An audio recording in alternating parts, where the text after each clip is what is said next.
pouquinho. O Danilo já pediu aqui. Vou até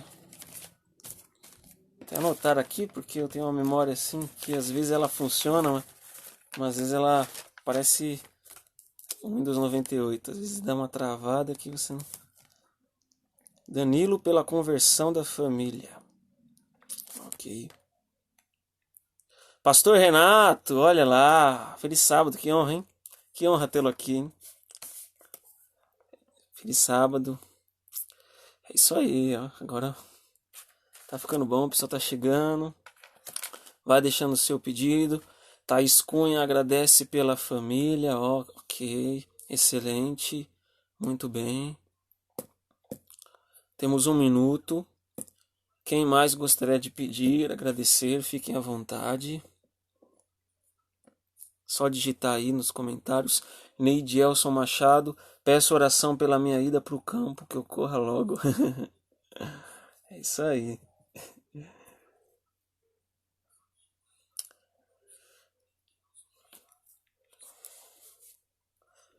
Então, mais alguém?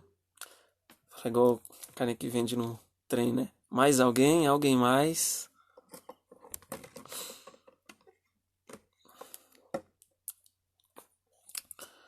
É isso aí. Deu 6h30, tá? Então eu vou convidar vocês para orar nesse momento comigo, para que possamos partilhar, para que possamos meditar um pouco na palavra de Deus nesta noite. Tá bom?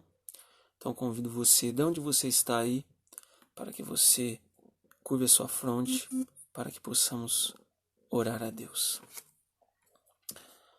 Senhor Deus, bondoso Pai, agradecemos mais um sábado na Tua presença. Agradecemos porque o Senhor tem nos protegido a nossa família. Que o Senhor tem nos abençoado mesmo nesse momento difícil. O Senhor não tem nos abandonado, Pai. Que o Senhor possa abençoar a cada pessoa aqui, cada pessoa na live, seus familiares, Pai. Pedimos em especial aí pelo Danilo e sua família. Ele ora pela conversão da sua família.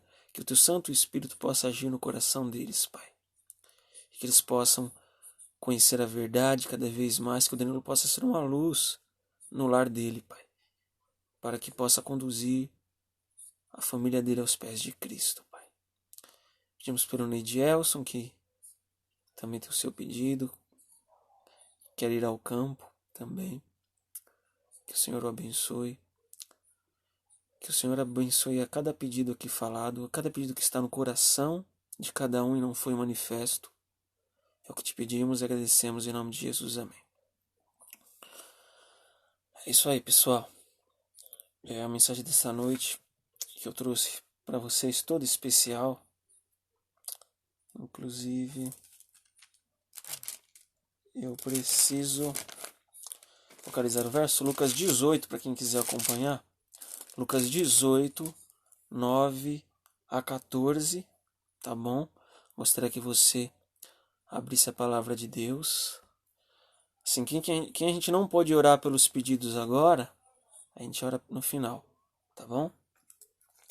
A gente ora no final para que a gente consiga orar por todos aí. Então, é Lucas 18, 9 a 14. Gostaria que você abrisse a sua Bíblia, se você estiver com a sua Bíblia aí, tá bom? E eu vou começar lendo aqui com vocês, que diz assim: Propôs também esta parábola a alguns que confiavam em si mesmos por se considerarem justos e desprezavam os outros. 2 homens subiram ao templo com o propósito de orar, um fariseu e o outro publicano. O fariseu, posto em pé, orava de si para si mesmo, desta forma: Ó Deus, graças te dou, porque não sou como os demais homens, roubadores, injustos e adúlteros, nem ainda como este publicano. Jejuo 2 vezes por semana, dou o dízimo de tudo quanto ganho. O publicano, estando em pé longe, não ousava nem ainda levantar os olhos ao céu, mas batia no peito, dizendo: Ó Deus, sê propício a mim, pecador. digo-vos que este desceu justificado para a sua casa, e não aquele, porque todo o que se exalta será humilhado, mas o que se humilha será exaltado. Então vou apresentar para vocês essa noite uma batalha. Essa batalha é do orgulho versus a humildade. Nós vamos analisar essas duas características, né? E vamos analisar pessoas que representam essas características nessa história. E eu estava curiando um pouco na internet, um dicionário, e eu procurei o significado de orgulho e de humildade, né? E o dicionário diz que o orgulho é o sentimento egoísta, admiração pelo próprio mérito, aquela pessoa que se acha melhor do que os outros, porque conquistou alguma coisa, que está em alguma posição social, porque faz algo bem, né? Excesso de amor próprio, né? Não é errado ter amor próprio, mas tudo em excesso faz mal, né? Até você tomar água, você morre afogado se você tomar água demais, né? Arrogância, soberba, né? Orgulho, né? Humildade, virtude caracterizada pela consciência das próprias limitações. Modéstia, simplicidade. Então, humildade, né? Virtude caracterizada pela consciência das próprias limitações. A pessoa ela tem consciência de que ela tem limitações. Ela tem uma opinião muito humilde sobre si mesma, né? Então, humildade, consciência das próprias limitações, modéstia e simplicidade. E temos dois personagens aqui nessa história. De um lado, representando o orgulho, temos o fariseu. O fariseu chega para orar na igreja daquela época e ele apresenta algumas características aqui na história que você pode observar que ele é uma pessoa orgulhosa por causa dessas características que ele apresenta. Então, ele será a representação do orgulho aqui na história, né? Jesus sempre falava por parábolas, usava situações do cotidiano para dar lições para as pessoas, né? E aqui percebemos que ele tinha uma confiança excessiva em si mesmo. Ou seja, aqui quando ele chega, ele já se põe em pé e orava de si para si mesmo. Olha essa palavra que interessante. De si para si mesmo. Ou seja, ele orou mais para falar de si mesmo do que para falar com Deus. Ele orou mais para se elogiar e diminuir o que estava ao seu lado do que propriamente dito para falar com Deus. Então ele orava de si para si mesmo, ele só pensava nele, engrandecia a ele na oração do começo ao fim. Ó Deus, graças te dou, porque eu não sou como os demais homens, roubadores, injustos, adúlteros, nem ainda como este publicano. Olha só, diminuindo aquele que estava ao seu lado. A uma certa distância, mas estava ao seu lado. Então, ele pensava assim, sabe o que ele quis dizer com esse verso aqui, quando ele diz que não era como os demais homens? Ele queria mostrar assim, ainda bem, né? O Senhor deve estar orgulhoso por ter um servo como eu, tão fiel, devolvo o dízimo certinho, jejuo, não roubo, sou honesto, vou na sinagoga sempre. Então o Senhor deve ter orgulho de mim, o Senhor deve estar orgulhoso de mim. Então ele quase que queria que Deus agradecesse ele do que ele agradecesse a Deus, né? Ele quase falou, Senhor, agradece eu aí, porque ele pensava na cabeça dele, eu fico imaginando que Deus ele ficava lá no céu para os anjos, você vê, não sei o que, ficava elogiando ele o tempo todo lá no céu para os anjos, você vê, olha lá, aquele lá é o cara, entendeu? Então ele tinha essa visão distorcida de si mesmo. E os fariseus, né? Os fariseus eram referência de piedade naquela época. Ou seja, você olhava um fariseu, a pessoa olhava um fariseu ali, falava, esse homem é um justo, esse homem é um cristão, esse homem sabe da Bíblia, conhece da Bíblia. Então eles eram padrão, era referência. Quando falava que era fariseu, era um status muito positivo, uma referência de exemplo de cristão, né? Então, ele se sentia por causa disso, por causa desse status, por causa desse conhecimento que ele tinha, por causa das coisas que ele tentava seguir as regras deles lá, né? Então, eles praticavam as regras, às vezes até fingiam que praticavam, o que importava era a aparência. Ele deveria aparentar ser alguém bom. certo? Mas a motivação era errada. A motivação dele era errada, porque ele fazia as coisas boas para ser reconhecido. Ele fazia as coisas boas para que as pessoas olhassem ele na praça e falavam: olha, que cara legal, hein? Nossa, parabéns, você é um exemplo de cristão. Então ele amava os elogios, amava ser elogiado, e aquilo inflava o ego dele, e ele estufava o peito de uma tal maneira que ele se sentia muito orgulhoso com tudo aquilo, né? Então, na visão dele, ele era um exemplo de cristão. Ele era infalível, ele era perfeito. Ele não tinha erro nenhum, a ponto de olhar para o seu próximo e ver todos os erros possíveis. Mas ele mesmo, no conceito dele próprio, não tinha erro nenhum. E qual era a característica de alguns fariseus, naquela época, inclusive dele? Eles tinham as regras deles, as tradições deles, as visões de como era um verdadeiro cristão. Você tem uma visão, né? Você fica pensando, um cristão de verdade, né? Cada um tem a sua visão, né? De como um cristão de verdade deve agir. Eu vou dizer uma verdade para você. Sua visão não está 100% correta. Não está. Você é ser humano. Nós não temos a visão 100% das coisas. Eu posso até arriscar dizer que está muito longe do ideal, da visão de Deus, do que deve ser um cristão. Então cada um tem, o cristão pode ser o quê? Aquele que usa terninho e gravata, vai na igreja todo sábado, canta, prega, dá estudo bíblico. O que mais que a gente pode considerar uma pessoa cristã? Então assim, os fariseus, eles tinham regras ali, eles determinavam regras. As pessoas que seguirem essas regras são cristãos. Cristãos não era esse termo usado, né? Naquela época. Eu estou usando que é o termo que a gente usa hoje em dia. Mas são exemplos de religiosos, exemplos de religião. E se essas pessoas não seguirem esse padrão, elas não são religiosas, verdadeiramente religiosas. Esse não prega? Não, todo cristão, todo crente tem que pregar. Não prega, não serve. Esse não canta? Não serve, deixa esse aqui de canto. Esse não faz isso? Deixa de canto para lá. Esse não faz aquilo? Deixa de canto para lá.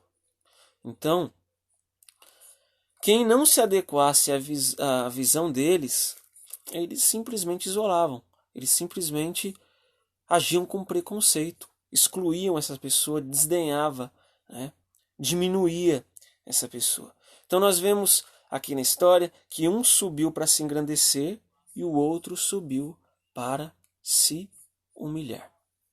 Duas atitudes diferentes aqui nós vemos. Aquele fariseu, ele louvou a si mesmo, adorou a si mesmo. Ele quis dizer ali que ele era o bom, que ele não precisava de salvação, porque ele mesmo já era suficiente. É isso que o orgulhoso pensa. E é isso que nós extraímos do orgulho na lição desta passagem. Porque o orgulho leva a confiança excessiva em si mesmo. Não que você não tenha que ter uma autoconfiança. Claro que você tem que ter. Você não pode ter uma confiança excessiva, demais, a ponto de você diminuir os outros. O orgulhoso, ele estabelece o seu próprio padrão de justiça. As pessoas que não fazem aquilo, as pessoas que não fazem as coisas do jeito que ele quer, não serve para ele. Ele critica, né? Critica, diminui, briga, discute e tudo mais. Não. O púlpito da igreja está 3 centímetros arrastado aqui. Um pouquinho para a direita. Não, eu não quero. E já faz uma briga, porque o púlpito devia estar ali, porque o púlpito está 3 centímetros mais à direita do que ele gostaria que fosse. Então ele causa uma confusão por causa disso e critica sem parar. Essa é a característica do orgulhoso. Ele se sente superior e faz acepção das pessoas. Ele foca nos defeitos dos outros e esquece dos seus. Ele fala do defeito dos outros como se ele mesmo não tivesse defeito. Se coloca como juiz, como o cristão. Claro, não interprete mal. Essa questão de não julgar o outro não quer dizer que você não tenha o discernimento do que é certo e do que é errado. Eu chegar numa pessoa que eu gosto de dizer que ele está errando em algo, não é julgar. Tem pessoas que falam isso, né? Que qualquer coisa é julgar. Não, você está me julgando. Não, julgar é você julgar as intenções. É você pronunciar uma sentença, você dizer que aquela pessoa vai se perder, que vai se salvar. Você tentar julgar o interior daquela pessoa. Coisa que nenhum ser humano pode fazer. E sim Deus. Então o orgulhoso é assim, ele foca nos defeitos dos outros e não nos seus e acha que é um super-homem, que tem muitas qualidades. Mas temos aqui o outro lado da história. Um é orgulhoso, um se sente muito e tudo mais. Mas temos o outro aqui, que é o publicano. O publicano, ao contrário do fariseu, que era referência na sociedade, que era considerado exemplo de cristão, o publicano estava na margem da sociedade, ele era escória da sociedade, ele era discriminado. Todo mundo que via um publicano falava traidor nacional, né? Porque o publicano ele era assim, ele é considerado traidor nacional por dois motivos ali. Primeiro, porque ele trabalha para o Império Romano, para cobrar impostos do seu próprio povo. Segundo, como se não bastasse, eles roubavam do povo. Ou seja, se ele tinha uma conta de R$ 300 para cobrar de você, ele falava que a conta era 600. Então, R$ 300 ficava com o Império Romano, R$ 300 ficava com ele. É um exemplo. Então ele era mal visto pela sociedade, discriminado. Onde ele passava, em vez de ser aplaudido como o fariseu era, ele era vaiado. Ele era vaiado, olhavam torto para ele e ele se sentia mal com tudo aquilo.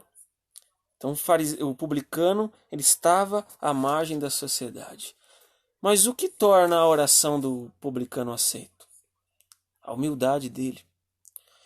Assim como vimos o orgulho, nós vamos ver sobre a humildade agora.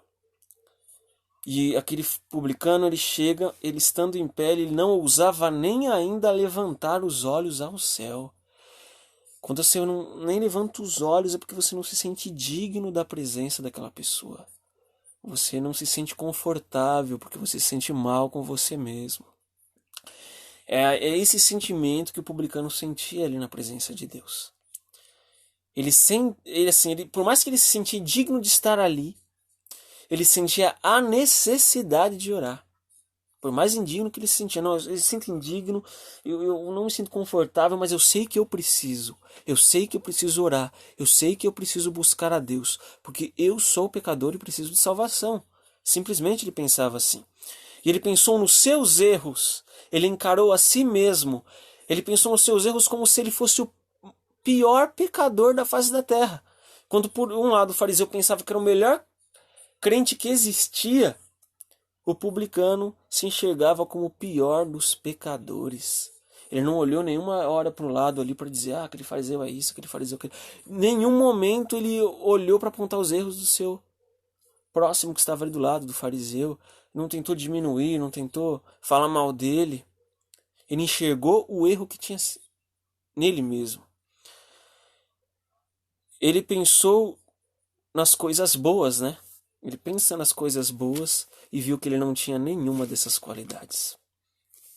Ele só pensava, olha, eu deveria ser mais justo, eu deveria ser mais honesto, eu deveria buscar mais a Deus. Mas tudo isso eu não consigo alcançar. Tudo isso eu não consigo. Esse ideal eu não consigo por mim mesmo. Não consigo sozinho. Então ele enxergava uma infinidade de qualidades na frente dele. Ele poderia até enxergar o fariseu como um exemplo, talvez. Talvez ele olhava para o fariseu e pensava, olha, eu queria ser como ele, vai saber. De repente ele pensava até assim, né? Porque o homem não vê o coração, só vê a aparência. Mas ele olhou aquelas qualidades e percebeu que não tinha nenhuma delas. Ele pediu misericórdia. Ele bateu no peito dizendo, ó Deus, sê propício a mim, pecador. O que ele quis dizer com isso? Tenha misericórdia de mim, Senhor, porque eu não mereço. Eu não posso salvar a mim mesmo. E o que é misericórdia? Misericórdia é nada mais nada menos do que a expressão do amor divino para com aqueles que não merecem.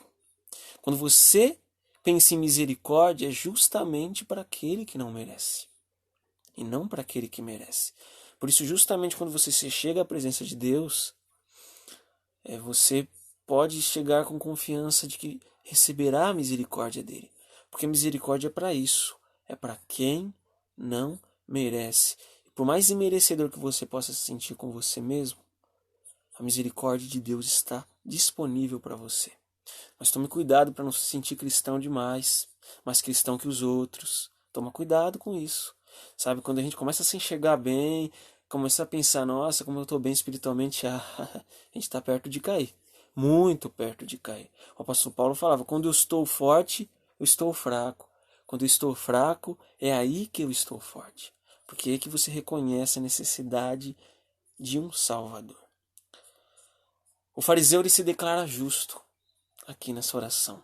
Ele era aplaudido pela multidão, ele era admirado pela grande massa. Se fosse fazer uma pesquisa de opinião naquela época, quem é mais cristão, o fariseu ou o publicano? O fariseu ganharia de lavada ali. Talvez ultrapassaria os 90% de aprovação.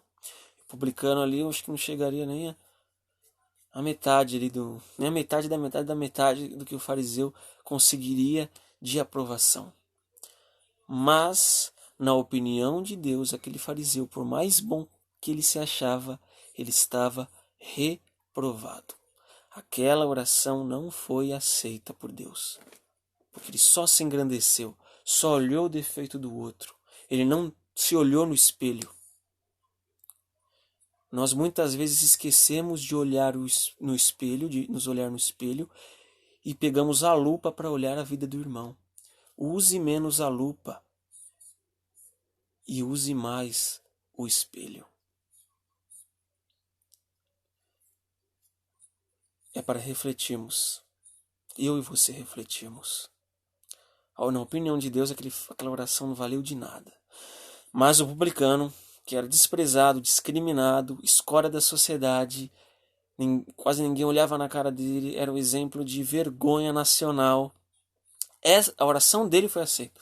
Porque assim, pecados todos nós temos, mas o que faz Deus nos aceitar é o reconhecimento de que somos pecadores. Porque quando eu reconheço o meu pecado, quando eu reconheço quanto eu sou débil, que eu não sou melhor do que ninguém, eu sei que eu preciso de Cristo. Mas quando eu me blindo com aquele orgulho santo, eu impeço a ação de Deus na minha vida. E essa é a batalha do grande conflito hoje também. Orgulho versus humildade.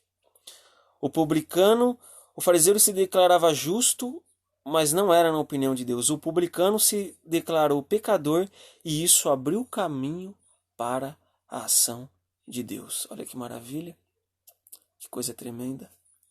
A misericórdia o alcançou, porque ele reconheceu que era pecador. Jesus termina a parábola: digo-vos que este desceu justificado para a sua casa, e não aquele. Olha só, quando o fariseu ele vai orar, ele se refere ao publicano como este publicano, entendeu? Se desfazendo. Ainda bem que eu não sou como este publicano aí. Imagina ele olhando para o lado e medindo de cima e embaixo o cidadão. E agora ele é tratado da mesma maneira que ele tratou o publicano em sua oração. Porque Cristo fala: eu digo que este aqui, publicano, desceu justificado, mas aquele, a oração não foi aceita. Em qual dos dois grupos você se encaixa? Eu posso me aventurar em dizer que talvez nos dois grupos nós nos encaixamos. É uma luta dentro de nós entre humildade e orgulho. Às vezes somos humildes, mas às vezes somos tentados a sermos orgulhosos. Não perdoamos o nosso próximo. Não abrimos o nosso coração para a transformação. Vemos mais os erros dos outros do que os nossos. Falamos dos erros dos outros como se fôssemos perfeitos. Queremos ser juízes, sabe? Destruir a reputação das pessoas. É isso que o fariseu fazia com aqueles que... Eu quero que as coisas sejam do meu jeito, porque se não for do meu jeito, não vale. Porque eu vou criticar o tempo todo. No que será? Por horas nós nos identificamos assim, orgulhosos. Mas às vezes o inimigo vai lá e nos dá uma rasteira e a gente vê que nós somos mesmo. E aí nós vamos na presença de Deus como publicano. Eu convido você neste momento a reconhecer o seu pecado e ir à presença de Deus não para se engrandecer, mas para perceber o quão pecador você é e quão necessitado da graça de Cristo. Então, para relembrarmos aqui, para fazermos um resumo prático do que aprendemos essa noite. O orgulho é confiar em si mesmo excessivamente, estabelecer o seu próprio padrão de justiça. Quem não seguir não está aprovado, você critica. Despreza quem não vive de acordo com o que você acha que é certo. Isso é atitude de orgulho. A sua motivação para fazer as coisas é receber aplausos e não engrandecer o nome de Deus. Receber aplausos, se engrandecer. Essa é uma atitude de orgulhoso. Foca nos defeitos dos outros, mas esquece dos seus. Usa mais a lupa do que o espelho. Chega no erro do próximo e aumenta. O erro é isso aqui, aumenta. Chega no seu espelho ali, não tem nada. Se finge de cego, né? Coloca uma venda nos olhos. E a atitude do humilde, ele se sente indigno, sente a necessidade de Cristo, de misericórdia. Pensa nos seus erros, encara a si mesmo e vê quão miserável é sem Cristo. Percebe que precisa da misericórdia, implora a misericórdia de Deus. Percebe, se declara pecador para alcançar a misericórdia, para alcançar a justificação que Cristo tem para oferecer a cada um de nós. Você tem uma decisão para tomar nesta noite. E eu vou louvar um hino aqui e peço que vocês meditem na letra desse hino e pense com vocês mesmos qual tem sido a nossa postura perante Deus. Será que nós temos uma postura de orgulho, impedindo a ação de Cristo, como esse fariseu fazia, se sentindo mais cristão do que os outros? Ou nós somos o publicano, que nos entregamos e reconhecemos o nosso pecado e nos humilhamos perante a misericórdia de Deus? Essa decisão precisamos tomar. Eu convido você a meditar na letra deste hino que eu vou cantar. Entregue a sua vida a Cristo e implore para que Cristo te dê um coração mais humilde, porque o nosso natural de ser humano é ser orgulhoso. Eu mesmo não posso tirar o orgulho do meu coração, mas Deus pode. Então, eu peço que vocês meditem na letra deste louvor que será cantado agora, que Deus ele possa ser honrado e glorificado neste momento. Confiando em suas promessas de amor, seguro estou em meu Salvador. Salvação, poder, justiça encontro em Jesus. Aceitando sua morte na cruz. Esta é a fórmula completa de Deus para se unir ao homem que se perdeu.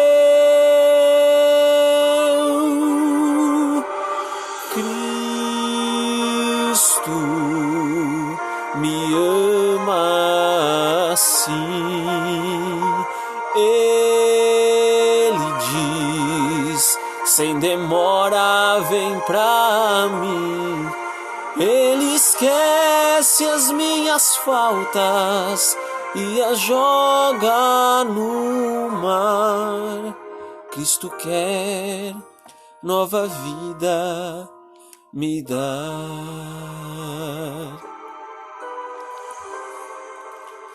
Cristo quer nova vida te dar.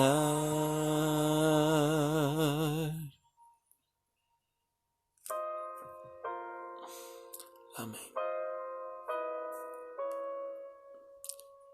Que Deus seja louvado.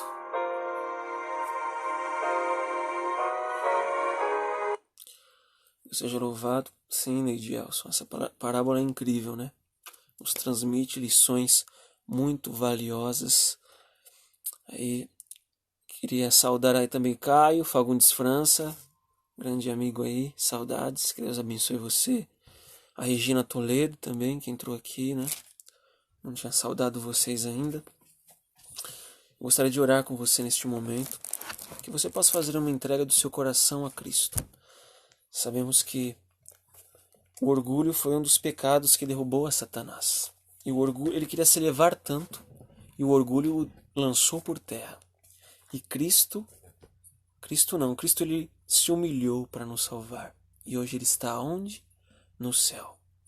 Então, o orgulhoso ele está aqui em cima, talvez aparentemente, hoje. O humilde está aqui embaixo, aparentemente hoje. Mas na hora da salvação vai se inverter. E o humilde será honrado, os humilhados serão exaltados. E os orgulhosos, infelizmente, não vão poder se salvar simplesmente porque não aceitam a salvação. Porque acham que não precisam.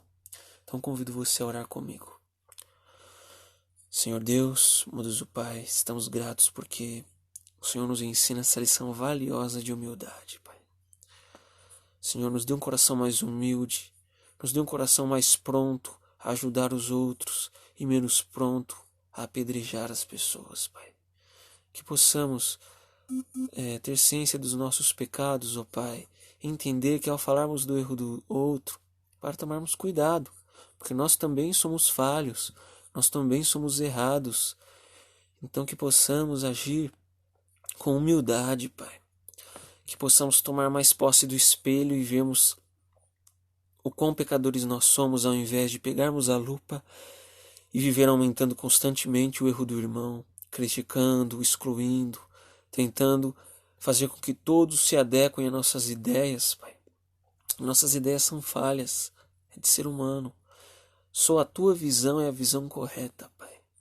E pedimos que a humildade tome posse do nosso coração, para que o orgulho não venha nos fazer se perder. É o que te pedimos e agradecemos, em nome de Jesus. Amém. Que Deus abençoe a você, que Deus abençoe a sua vida. Te desejo um feliz sábado na presença do Senhor e que a humildade de Cristo possa cobrir o seu coração e o meu, e que a misericórdia dele, que é um dom que nós não merecemos, que essa mesma misericórdia possa alcançar o meu coração e o seu. Que Deus abençoe você.